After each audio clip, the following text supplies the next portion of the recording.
Olá, meus amigos, de volta aqui aos estúdios da Central de Concursos, gravando para você o Revendo a Tempo. Como você sabe, a Central de Concursos preparou um conjunto de revisões com professores especialistas em concursos do Banco Central para que você tenha um excelente resultado nas suas provas. E eu vou conversar um pouquinho com você a respeito do direito empresarial. Você sabe que o direito empresarial teve uma série de alterações importantes que ocorreram aí a partir do Código de 2002, Código Civil, que implantou ou que absorveu a chamada teoria da unificação dos direitos. Você sabe que o processo de evolução do direito comercial vem há muito tempo acrescentando outras relações além dos atos do comércio, não é, do direito do comerciante, até culminar na chamada teoria da empresa. Então você deve, para a prova, lembrar toda essa trajetória que aconteceu a partir da classificação ou do entendimento da história do direito comercial com as suas fases de evolução, aquela primeira fase originária, que é a fase subjetivo-corporativista, aquela fase onde surge o direito comercial através de um direito consuetudinário, um direito de costumes, não é? Notadamente com as corporações de ofício, que acabam criando para si mesmas um tipo de direito próprio, específico para elas. Depois, o advento do Código Napoleônico, aí a gente já está em 1804, nessa transformação você tem um processo de positivação do direito comercial. Nesse processo de positivação do direito comercial você já tem um direito aberto, um direito não classista, que tem como base a chamada teoria dos atos do comércio. A teoria dos atos do comércio, então, vem colocar ou vem pontuar um conjunto de normas específicas para o comerciante. E a partir dela, então, vão surgindo normas esparsas, diferentes do nosso código, porque o nosso código é de inspiração do Código Napoleônico. Você tem que lembrar que o nosso Código Comercial é de 1850, e a partir dele, então, surgem várias normas esparsas, normas que nós vamos chamar de normas heterotópicas, que vão dar ao direito comercial cada vez mais uma amplitude, um grau de abrangência para outras atividades diferentes do simples ato de intermediação. E a partir, então, deste acréscimo destas atividades, o que vale dizer as atividades de produção, as atividades de indústria e culminando no final com a chamada atividade de prestação de serviços, que surge a chamada teoria da empresa, que surge a noção de empresa propriamente dita e a noção de empresário. Então, o que eu quero lembrar para você é não confundir comerciante com empresário. Empresário é um gênero e comerciante é uma espécie. Lembrando sempre que agora o conceito de empresa se desenvolve normalmente da seguinte maneira: entenda a empresa como uma atividade economicamente organizada, com fins lucrativos, que tenha como finalidade a intermediação, produção ou de bens ou prestação de serviços. Atividade economicamente organizada, com fins lucrativos, que tenha a finalidade de intermediar ou produzir bens ou prestação de serviços. Então entenda que esse processo de unificação simplificou. Pegamos todas as atividades, em regra com fins lucrativos, tem algumas exceções lá, que são as sociedades simples, que vão ser registradas no Registro Civil de Pessoas Jurídicas. Mas, em regra, estas atividades com fins lucrativos passaram a ter um mesmo tratamento, as mesmas regras, os mesmos prazos, e são todas registradas no Registro de Empresa, um órgão da Junta Comercial. Tá ok? Falei em empresário, falei num gênero onde eu tenho o produtor, o industrial. Produtor industrial existe uma diferença, porque em regra você pode usar o termo produtor para o produtor agrícola também. Então cuidado.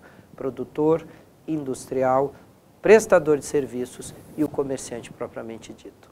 Tá ok? Então essa é a noção que você tem que ter de empresa. Quando ele falar de comerciante, aí sim você tem um tipo de empresário que é aquele que pratica atos de intermediação com fins lucrativos, faz isso regularmente e tem isso como meio de vida. Lembre-se também que a noção de empresário, diferentemente da noção de comerciante, pressupõe regularidade. Então, a regra é que para que você tenha a noção de empresário, é importante que haja o registro.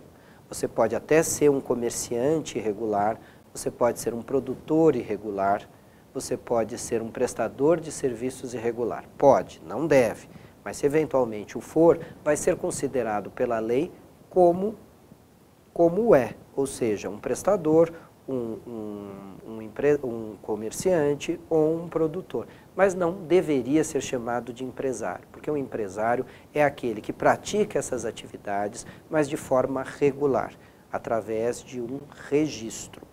Então, por isso que o termo empresário regular parece, de acordo com a leitura da lei, um pouco redundante, porque se é empresário, pressupõe-se regularidade. Se não possui registro, então aí nós temos o comerciante irregular, temos o prestador de serviços irregular ou ainda o industrial irregular, tá ok? Ainda dentro do direito de empresa, estude e concentre-se nos dois tipos societários mais importantes, a sociedade limitada e a sociedade anônima. Lembre-se que na sociedade limitada, ela recebe esse nome pelo fato de ser uma sociedade cuja responsabilidade dos sócios está restrita ao total do capital subscrito. Ou seja, os sócios são responsáveis no limite do dinheiro que foi prometido. Lembre-se que, havendo irregularidades, como algum tipo de fraude ou lesão, algum tipo de princípio societário, como a questão da proporcionalidade, a origem de patrimônios distintos, é possível a aplicação da desconsideração da personalidade jurídica, assunto que a gente tratou na revisão de direito civil. Tá? Dá uma olhadinha lá que você vai ver que a gente colocou alguns pontos da desconsideração da personalidade jurídica. A sociedade, então, limitada, nela os sócios respondem de forma subsidiária entre eles, mas de forma solidária perante terceiros. Então, cuidado, porque nós que estamos estudando e não estamos ainda muito afeitos a essa terminologia, temos uma tendência a achar que solidariedade e subsidiariedade são elementos antagônicos e não podem, dentro de uma relação jurídica, subsistir. Podem, de forma concomitante ou para as mesmas relações, não. Mas é possível, dentro de uma mesma sociedade, que você tenha, em algum momento, responsabilidade solidária, em outros, responsabilidade subsidiária. Veja, quando nós temos uma sociedade, a aplicação da invasão do patrimônio particular, que nós falamos agora há pouco, ela é de forma solidária perante terceiros. Eu que sou credor, não quero saber qual é a sua cota-parte na sociedade. Eu considero cada um dos sócios como responsável pelo total da dívida. Então, lembre-se, subsidiariedade não quer dizer também, necessariamente, a obrigatoriedade de se ter que cobrar todos os sócios ao mesmo tempo. Por solidariedade, você deverá entender solidariedade como a possibilidade de se cobrar alguns ou todos os sócios. Quando nós falamos de subsidiariedade, aí sim você tem o que nós chamamos de ordem de preferência. Deve-se cobrar primeiro o devedor principal para depois se cobrar os coobrigados. Assim, na sociedade limitada, cada sócio é responsável pelo total da dívida que pode ser cobrada, havendo ou não aí a possibilidade de se ter uma desconsideração da personalidade jurídica. Cada, então, sócio é responsável pelo total da dívida perante terceiros. Eu, que sou um credor, não tenho necessidade de dar ordem de preferência na cobrança dos sócios solidários. Cobro qualquer um deles, todos ou alguns. A relação de subsidiariedade existirá entre os próprios sócios. Aquele sócio que tem uma cota-parte menor, a sua responsabilidade perante as dívidas da sociedade será proporcional ao tamanho da sua cota-parte. Isso significa que se eventualmente ele for cobrado a mais pelos credores, ele terá o direito de regresso, ou seja, de reaver as quantias pagas em nome do devedor principal. Lembre-se, então, que a subsidiariedade existe entre os próprios sócios, enquanto a solidariedade existe perante terceiros. Outra coisa importante que nós vamos conversar aqui, que eu quero que você se lembre e dê uma lida boa lá na legislação, lembre-se que todos esses temas estão no próprio Código Civil, dentro do capítulo de empresa. Vale a dica, abrir o Código Civil, procurar o direito de empresa e ler essas regrinhas aí a respeito da responsabilidade dos sócios. Questões de direito comercial são essencialmente questões voltadas à noção de responsabilidade, tá ok? Lembre-se também a questão do ato ultra vires, ou seja, aqueles atos praticados além das autorizações dadas pelo contrato social. Isto isenta a responsabilidade dos demais sócios. Fique de olho nisso, então, que eu, como sócio solidário, sou solidário no limite das atribuições que aquele gerente ou aquele sócio administrador praticou dentro das suas autorizações dadas pelo contrato social. Tá ok? Então preste atenção nisso, fique atento. Lembre-se também da questão da sociedade anônima. Não é? Estude um pouco a respeito das ações, as ações que são as representativas do capital social. Nós temos essencialmente dois títulos que são os representativos do capital social: as ações ordinárias e as ações preferenciais. Lembre-se que as ações ordinárias são aquelas que, além de atribuírem os direitos essenciais de acionista, dão também o direito de voto para a escolha do conselho de administração. Ao passo que as ações preferenciais são aquelas que, além dos direitos essenciais de acionista, elas dão determinados privilégios, em regra, em detrimento ao direito de voto.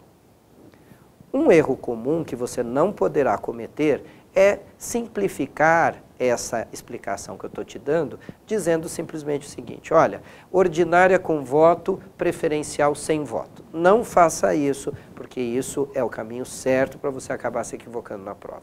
E eu vou te explicar por quê. As sociedades anônimas podem ter ações preferenciais com direito a voto. E isso se dá em razão da própria lei. Veja, quando você tiver um limite de ações preferenciais que ultrapasse o total do capital, que ultrapasse 50% do limite do capital social, sem direito a voto, estas ações excedentes passam a ter direito a voto por força de lei. Então veja, você tem uma situação que você tem uma ação preferencial com direito a voto. Por quê? Porque a lei das SAs determina um limite máximo de ações sem direito a voto, que são 50% do total do capital. Imagine você que você tivesse ações preferenciais que ultrapassem, então, esse percentual. Este valor excedente passa a ter direito a voto. Uma segunda possibilidade de você ter uma ação preferencial com direito a voto acontece no caso de que os acionistas fiquem um determinado tempo estipulado pela lei sem receber dividendos.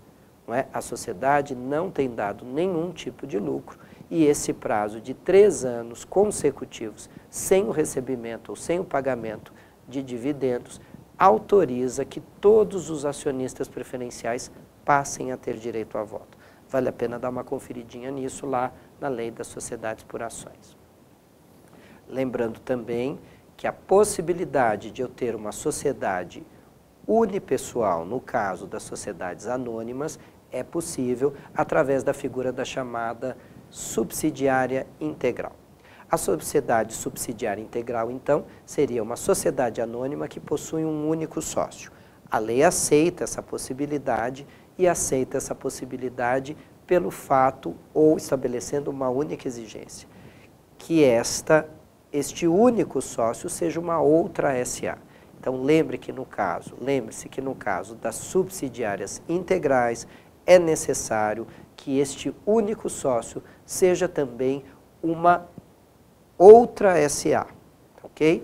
A subsidiária integral pode nascer desta forma, ou seja, você já cria uma SA a partir de uma outra SA com um único sócio, então aí na prova você responderá que você tem uma subsidiária integral originária, ou isto pode acontecer no decorrer da vida da sociedade. Ou seja, uma SA que nasceu normalmente, com diversos acionistas, de repente uma outra SA vai adquirindo essas ações e acaba ficando proprietária da totalidade dessas ações. Nesse caso, eu tenho uma sociedade subsidiária integral incidental. Incidental por quê? Porque ela se torna integral no decorrer da sua existência. Ela não nasce dessa forma.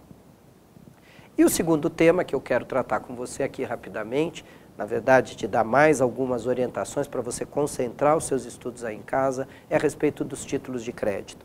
Assunto também garantido na prova do Banco Central. Título de crédito é um dos temas mais importantes e dê uma concentração importante aí.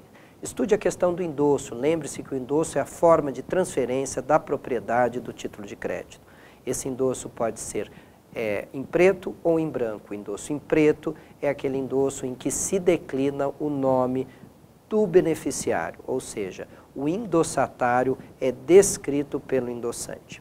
O endosso em branco é aquele endosso em que você simplesmente assina no verso ou anverso do título, mas não determina para quem esse título está sendo transferido, de forma que o efeito do endosso em branco é que eu tenho um título nominal e ele passa a ser um título ao portador, tá ok? Lembrando-se também que na questão da responsabilidade da cadeia do endosso, hoje, para que você se torne responsável pelo pagamento do título que você endossou, é necessário que você não somente endosse, mas se declare coobrigado. Uma das novidades do Código Civil de 2002 foi a obrigatoriedade da declaração de coobrigação no endosso. Na lei anterior, o simples fato de você endossar um título, ou seja, sendo endossante do título, você já se tornava coobrigado. Hoje, a lei, a partir de muita polêmica e de muita discussão sobre esse assunto, acabou determinando que o simples fato de você endossar o título não o torna responsável. É necessário que se some a este endosso uma declaração de coobrigação.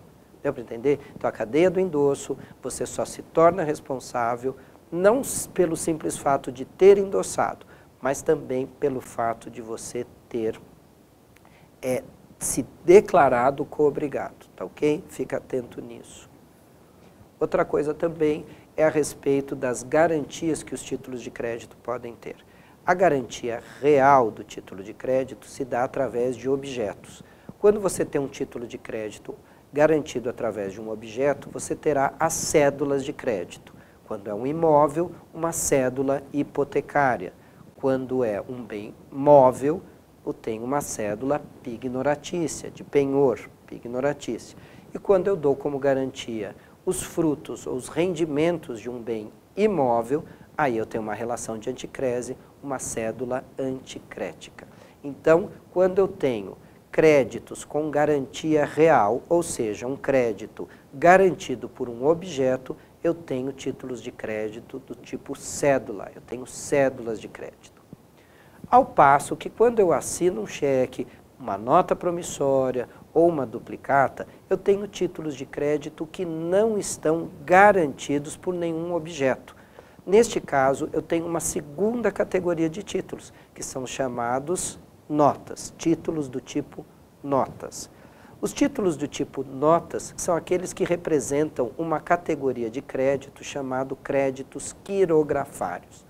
Se o nosso examinador se referir a títulos quirografários, lembre-se então de todos os títulos do tipo nota, cheque, nota promissória, letra de câmbio.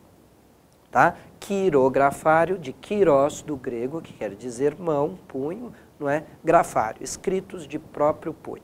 Essa é a etimologia aí de quirografários.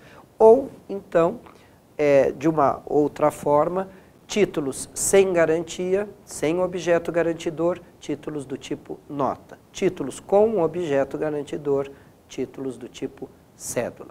Lembre-se que a prescrição em regra, dos títulos de crédito é de 3 anos.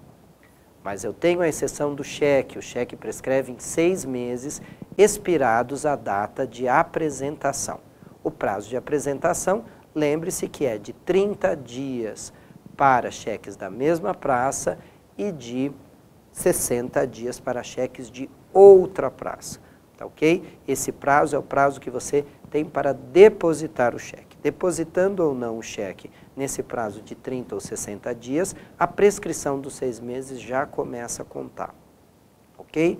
Cheques 6 meses, os demais títulos de crédito 3 anos. Lembrando que a garantia fidejussória, ou também chamada de garantia pessoal, no caso de títulos de crédito, se dá por aval. Então, cuidado aqui na prova para não confundir aval com fiança, tá ok? Lembre-se, aval é uma garantia cambiária. Se eu estou garantindo títulos de crédito, eu tenho um avalista. Se eu estiver garantindo contratos, aí eu tenho um fiador. Lembre-se, então, que a fiança é uma garantia contratual, é um contrato acessório, enquanto o aval é uma garantia autônoma. Lembre-se disso. Como garantia autônoma, ainda que haja nulidade no título, o aval pode ser exigido, ou seja, mesmo que o título seja falso, o avalista é responsável por ele. No caso da fiança, não. Como a fiança é um contrato acessório, ela depende do principal. Não havendo validade no título, perdão, no contrato, não havendo validade no contrato, aí a fiança também não será válida. E, por fim, a autorização do cônjuge, no caso, tanto da fiança como aval. Aí tem uma razão lógica, fácil para você guardar.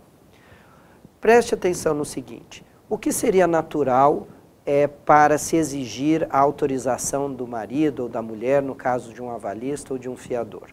O fato de ele, de alguma forma, ser prejudicado nessa fiança ou nesse aval, ok? Então, veja, a fiança, a autorização do marido ou da mulher, a autorização da mulher outorga uxória, autorização do marido outorga marital.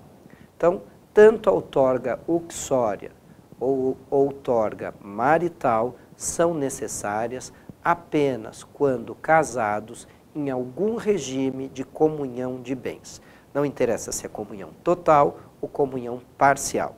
Havendo regime de comunhão de bens, é necessário a autorização ou do marido ou da esposa.